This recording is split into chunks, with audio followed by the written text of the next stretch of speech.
Luxmy, who's been looking at the latest figures. Hi there. Hi Riz, yes, we'll have a look. It's a picture perfect image of the city there with Tower Bridge over on that side, and over here we've got the Tower of London, and that was actually the 9th most visited attraction in the UK last year. It had just under 2.8 million visits in 2023, and in fact it was good news overall for our region, with 9 out of the top 10 most visited attractions being here in the capital, and the other one was Windsor Great Park that you mentioned. And now I will end the suspense as to what is the most visited attraction in the UK. It was the British Museum here in London, and that had an increase of 42% on its number of visitors in 2022.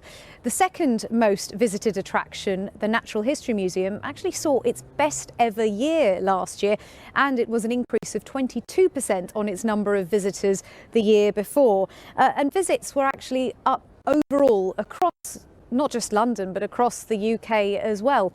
And it was despite the fact that, of course, people have been tightening their belts because of the cost of living crisis, and many of the attractions offered heavily discounted tickets for people who are on universal credit, including London Zoo. Now, they saw an increase of 27% in their visitor numbers last year. You mentioned there the coronation, and the interest in the monarchy due to the royal events also showed in the increased number of visitors to royal residences. For example, Buckingham Palace saw an increase of 75% in their number of visitors last year, which are the latest figures that we have for the year 2023. And overall, it's a good picture, according to the director of the organisation who tracks the figures, Bernard Donoghue. Have a listen.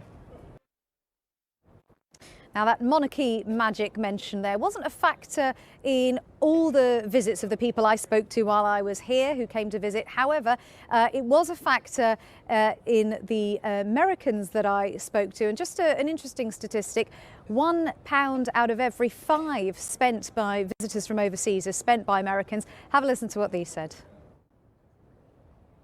So the business of visitors attractions is in good health, but as we heard a little earlier, it's not back to its pre-pandemic levels. In fact, visitor numbers are still 11% down on what they were before the pandemic back in 2019. However, Bernard, who I spoke to a little bit earlier, who you heard from, says that they hope that things will have recovered enough by the time we get to the end of next year. So things are, Riz, looking on the up. Thanks very much, Luxmy, and a great view there as well. Thank